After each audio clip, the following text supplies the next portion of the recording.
வணக்கம் தீமெட் நண்பர்களே.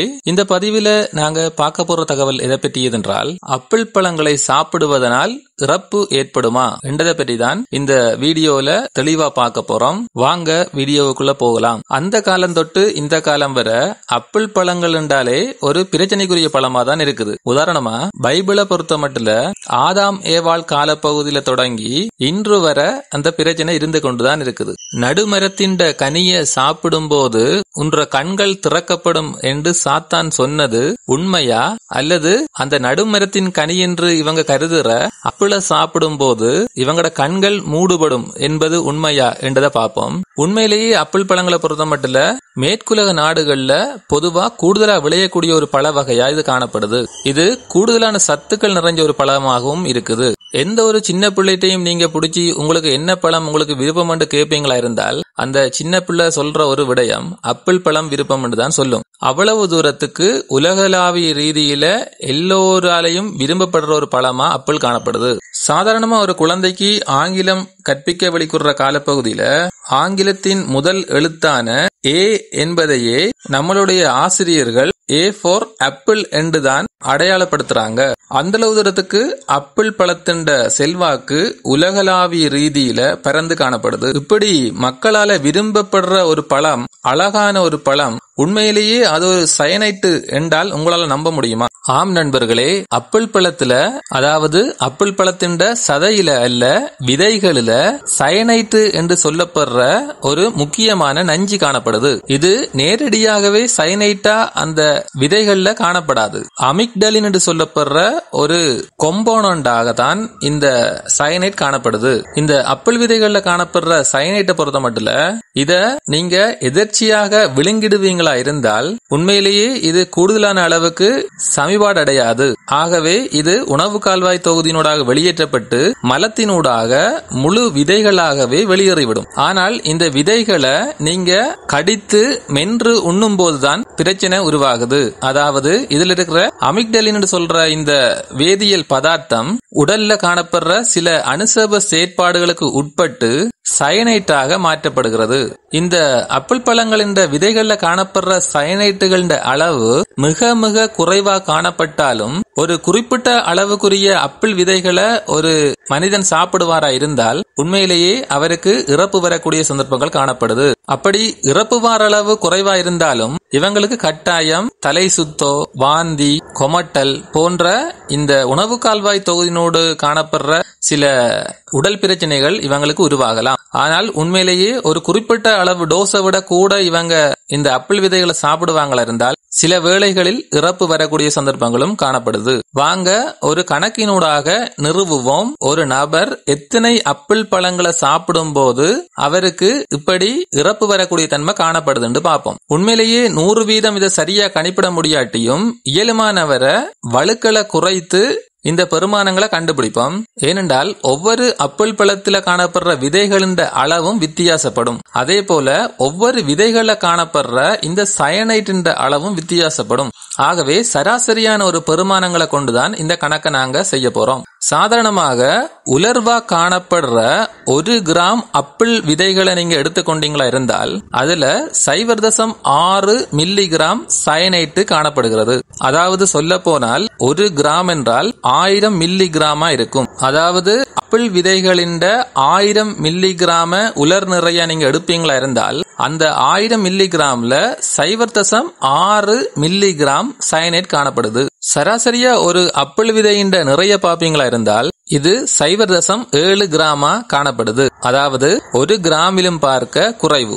அதாவது ஒரு ஆப்பிள் விதையின் நிறைய நான் மில்லிகிராம்ல சொல்லுவனா இருந்தால் 700 மில்லிகிராம் ஒரு ஆப்பிள் விதையா காணப்படும். சோ நான் முதலே சொல்லி இருக்கிறேன், 1000 மில்லிகிராம் உலர் நிறை கொண்ட ஆப்பிள் விதைகள்ல 0.6 மில்லிகிராம் சயனைட் உருவாகுதுண்டால் 700 மில்லிகிராம கொண்ட ஒரு ஆப்பிள் விதையில 0.42 மில்லிகிராம் சயனைட் காணப்படுது. இதுல மற்ற பக்கத்தை பாப்போமா இருந்தால் சாதாரணமா ஒரு மனுஷனுக்கு பாதிப்பை ஏற்படுத்தக்கூடிய சயனைடின் அளவு எவ்வளவு என்றால் இதை நாங்க சொல்லுவோம் லீதல் டோஸ் என்று சொல்லுவோம். அதாவது மனித உடல் நிறையின் 1 கிலோகிராமுக்கு தான் இது பார்ப்போம். இதுல ஆக குறைந்த அளவு பாப்பீங்களா இருந்தால் 0.5 மில்லிகிராம் பெர் கிலோகிராம் ஆயிருக்கும். அதேவேளை ஆக கூடிய அளவு பாப்பீங்களா இருந்தால் 3.5 மில்லிகிராம் பெர் கிலோகிராமா இருக்கும். அதாவது சில நபர்கள உடலை பொறுத்த மட்டும் அவங்களுக்கு 1 கிலோகிராம் உடல் நிறைக்கு 0.5 மில்லிகிராம் சயனைட் இருந்தாலே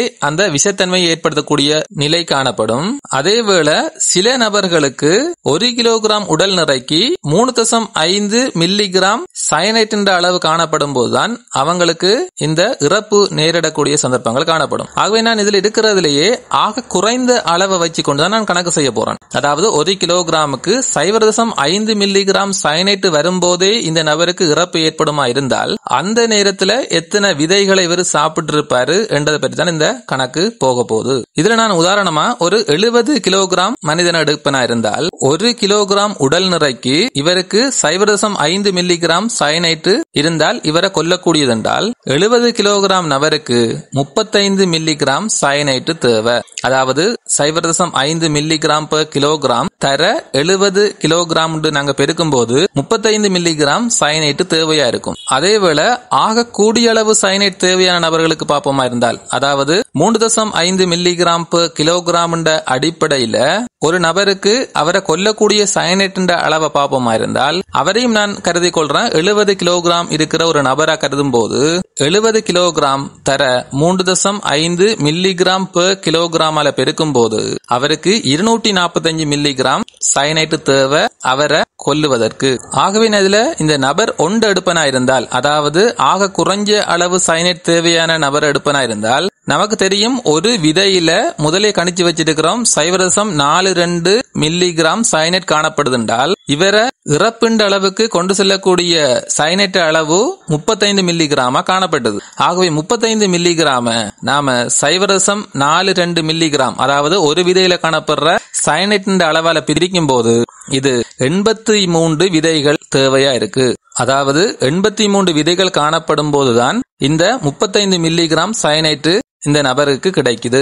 சாதாரணமா ஒரு ஆப்பிள் பழத்தை பொறுத்த மட்டும் 5 தொடக்கம் 10 விதைகள் காணப்படலாம். நான் அதை கூடின விதைகளா 10 விதைகள் இருக்குதுன்ற கணக்குக்கு எடுப்பனா இருந்தால் 83 விதைகளையும் எடுப்பதற்கு நமக்கு 8 ஆப்பிள் பழங்கள் தேவையா இருக்கும். ஆகவே ஒரு நபர் ஆக குறைந்தது 8 ஆப்பிள் பழங்களையும் அதுவும் தலா ஒவ்வொரு ஆப்பிள் பழத்திலையும் 10 விதைகள் இருக்கிற ஆப்பிள் பழத்தையும் எடுத்து அந்த விதைகளை இவர் வடிவாக மென்று உண்ணும் போதுதான் இந்த நபருக்கு இந்த இறப்பின் அளவுக்கு செல்லக்கூடிய தன்மை காணப்படுது. ஆகவே ஆக குறைந்த ஆப்பிள் பழங்களின் அளவு சராசரியாக 8 பழங்களா காணப்படும். இதே இது நபர் 2 எடுப்போமா இருந்தால் இவருக்கு 245 மில்லிகிராம் சயனைட் தேவை. ஆகவே ஒரு விதையில காணப்படுற சயனைட் அளவு 0.42 மில்லிகிராம் என்று நாங்க கணிச்சு வச்சிருக்கிறோம். அதன் மூலம் பிரிக்கும் போது 581 விதைகள் தேவை. அப்ப ஒரு பழத்துல 10 விதைகள் என்ற கணக்குக்கு எடுப்போமா இருந்தால் 58 பழங்கள் இவருக்கு தேவை.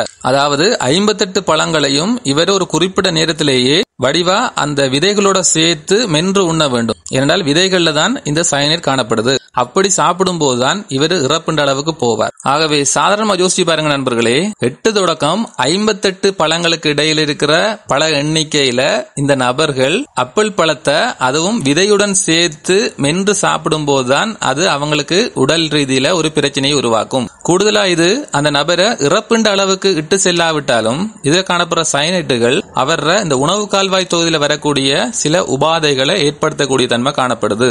ஆனால் ஒரு நபர் இந்த ஆப்பிள் பழங்களின் விதைகளை அளவுக்கு அதிகமா சாப்பிடும் போது அவருக்கு இறப்பு வரக்கூடிய தன்மையும் காணப்படுது.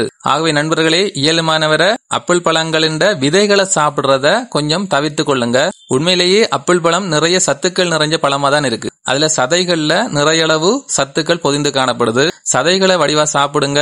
இந்த விதைகளை இயலுமானவரை நீங்க சாப்பிடுறத தவிர்த்து கொள்ளுங்க. அது உங்களோட உடலுக்கு நல்லது. நன்றி நண்பர்களே, அடுத்த பதிவில் சந்திப்போம். பாய் பாய்.